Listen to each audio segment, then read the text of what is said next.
So we got a lot of stuff to talk today, but let's first talk about the big news from today. As of this taping, Draymond Green declined his player option with the Warriors. That was crazy. He's going to become a free agent. So I got to ask you got a chance to play against Draymond a ton during your career. How important is Draymond to that Warriors dynasty? Extremely. To me, they have spurts of greatness, all of them individually, right?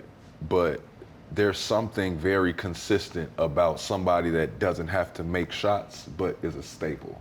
You get what I'm saying? Like, I was one of those guys that maybe I'm not in the rotation at all, but if I'm not even sitting on the bench, it'll make people feel weird. You know what I'm saying? Like when you lose that loud mouth guy that's like, he's gonna yell at the other team, but he's in it, he's intense, he knows all the plays, he knows the coverages, he knows everything. He doesn't have to perform well for him to mean something to a team. I think that he's their consistency.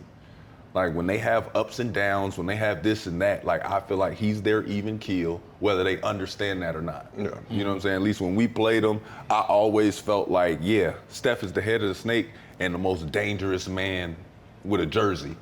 Totally get that. Klay Thompson is gonna be the most consistent jump shooter, whether he's in a slump or not. To me, I don't even want to see his form go up. Yeah. You know what I'm saying? Like, I don't even want to see you raise it to see if you hot. Like, I don't care if you off. I don't care the slump they talking about. I don't care, because if he get hot, I don't want to hear it. You know what I'm saying? Like, I don't got time for it to be on me. But it's like with Draymond, you never felt like you could take his game away.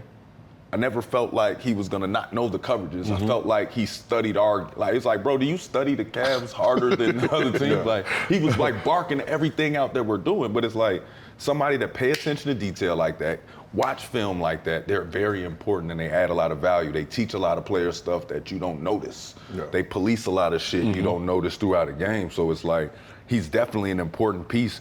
Do I feel like they're important to him as well? Yes. For sure. Which is why when it came across my shit, I was like, that's crazy. Yeah. Because though I'm very I'm vocal about it when I say, yo, without Draymond, their danger wears off a little bit to me. Because not everybody knows how to play amongst people like that. You know what I'm saying? Like, he gets it. So I'm like, it makes me nervous when they don't have him. But I've never really considered him not having them. Yeah.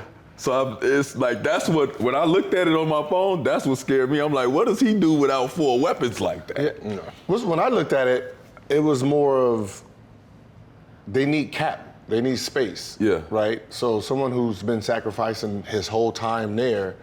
Sacrificing what? His game, right? Just being that dude, that glue dude, right? When you say the glue dude of a team. You feel like he sacrificed? I felt like that created it's his role. Yeah, it's his role. So what changes it in this situation, right? He's looking at the team like, all right, okay, we need to make some moves. Yeah. I got about 30 on the books. If I opt out, sign a new 4-year deal, it starts at a lower price, right? So if I'm making, let's say, 20 right now, and I sign a 4-year, like a 75 or something, it's gonna start at about 13. So I just saved $7 million to go out and get someone else. So that's what I was always looking at the whole time. Oh, you don't think he's gonna official? Nah, I think he ain't different. Nah. You don't think no other team gonna come in and throw a number and he gonna be like, wow, I am worth that? They could, but I don't think he sees this team going anywhere. I get loyal from Draymond too. Yeah, I feel like, you know what I mean? I feel like he know he got money and legacy. And same thing with especially with Klay too. I think they're at a point where this is us. We built this. We want to retire here. So whatever it takes for us to sacrifice to get better pieces in. So you feel like they're all sacrificing contractually? Yeah, I think they are. Do you agree with that, though? We talk a lot about legacy versus getting the bag. Like, I love that more. I ain't gonna lie. I love that they can, but they got bread. Yeah. Let's get it out there. Got bread. You see what I'm saying? Yeah. Like, it sound like a lot. But once you get bread, you start realizing like it ain't a lot that you can't buy. We have, I don't know why we do that. That's what I'm saying, because we do that, right? They don't.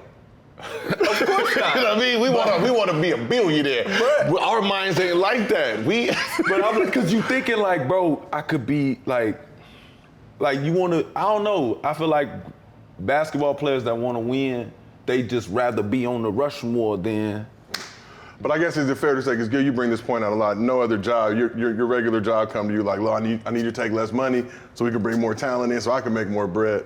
You know, 9 times out of 10 you'll be like, I ain't doing that. Nah, but we've been instilled that from when we were little, right? You know, a little bit of sacrifice here for somebody else. So, you know, when we have these players and like, oh, you know, you need $5 million, so I need to take 2 less. But I bet that's my dude, right? We're used to that. We never thought about, wait, hold on. Why are we taking pay cuts for you? So you can keep still getting your foundation of money. Like, so, you know, if you're making $30 million a year, you don't want to dip into that. So you want us to dip into each other to the point where you still making 30 instead of saying, nah, you gonna give me my 2, you gonna give me this 5. Now you making 25. First off, that's always if we could do that, of course. It just, unless you in that driver's seat to do that and bully that, and then when we get to the negotiations, we could do that. It's just, you know what I'm saying? But that's the issue, because it's like, Moggs, I don't like it. Yeah. But our loyalty. I understand that loyalty and saying like I remember when we was going back to Cleveland, like I could have went and got me a bag. Like I was one of the youngest 2 guards. Like, and I came off injury. We did well. We went to the chip. I'm like, bro, I could have just went and chased bag. But I'm like, nah, bro, they beat us and my shoulder was f***ed up. My bad if y'all can't curse. We curse all the time. All right, cool. No chill. But I was like, yeah, Draymond hit me with that screen. I'm like, my shoulder was messed up. I was getting a shot in my shoulder and a shot in my ass for the game. I'm like, yeah, we coming back. We playing y'all again, bro. 100%. See, that's what the f*** you talking? I don't care how much we got. Players is loyal to the game. And they take advantage of that. They definitely take advantage. It's the game. You can tell us one thing, like, yeah, your boy. Like, you tell us our partner, oh, yeah, your partner gonna need a little few. I bet, do it. Like, we don't. It's nothing. To make it easier, I guess. I was broke. I was broke. You know? Like, y'all already got me with the rookie contract, bro. I'm good. You had me at the rookie contract. You had me. That's more than we ever saw. Like, you had me at the rookie contract. So it's like when Mom be telling you, like Ma came to you and was like, yeah, 50, but you got to take 48 so we can get your homie. You like, 48, 50. Yeah, what's the difference? Whatever. Like, we'll do some club appearances. Does it make it any easier, any different when you got a team like, hey, you make up that 2 or 6 club appearances?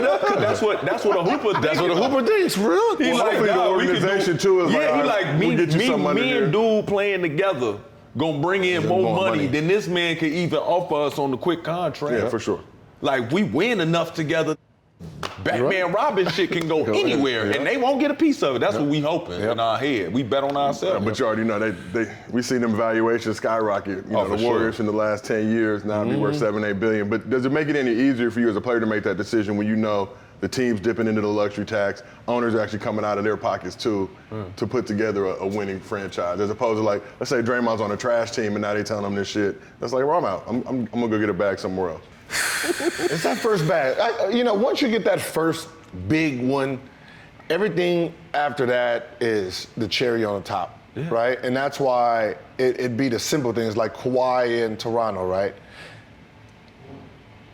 You can't use money against him anymore, right? That 155 here or the 120 here, it's the same. That's the same shit. You know what I mean? Even though it's 30, that's the same shit to him. So what else, right? We'll turn $30 million down for a guaranteed parking spot up front. Straight up.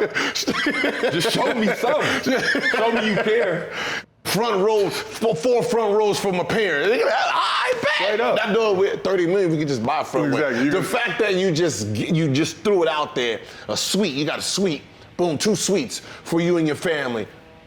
Like, you know what? That sounds like some shit I can do. And we'll give you a house for your family for the year. Yeah, okay. That's real. They ain't got to worry about that's what I said. It'd be little things like that they don't. And they'd be like, fuck that 30. Yep, that 30. I hope owners aren't watching this because they're gonna, take this. They'll stop losing. You said you only need 2 suites. They'll stop losing their assets. Yeah, that's real. I ain't gonna lie though. I love seeing teams that are together for a long. I hate when I don't know. Like, I'll never forget going on what show. Damn, I can't think of the show I went on. Somewhere ESPN, but I went on there, and literally because of like free agency and everything, the whole team that I just had in my mind, Like I had a brain fart for 1 second, and he was like, "Oh no, he's not over there. You know, they did that trade, and then this happened, and then." And I was thinking to him, I'm like, "Bro, how are we?" I'm like, "Bro, I watched this year. Like I watched it. Like I saw it. You know what I'm saying? I was hoping that guys would turn the corner and the other guy would develop, and this guy next year is gonna add this to his game." I'm like, y'all just blew the whole team up. Like every year we gonna do this? Like I hate that. I love watching the Warriors literally just because I know core pieces. Yeah, and I think Denver too. Yeah, I like the watching Warriors the core pieces. Watching the Warriors should allow everyone to realize, stop giving up on your assets so fast. Real talk. Right, you're giving up on your assets. Like you see, Curry was going through his problems, the foot ankle problems, and all that and shit. then boom, they turned into a championship dynasty. Right now they're about 35. So you're talking about 22, 21, 35 now. Versus it be kids that's 25, 26. Like, yeah, I think we done with this duo. They've been together 5 years. Like they're 25 and 6. 25. They still got 10 more years. They got 10 more years to try to get it right.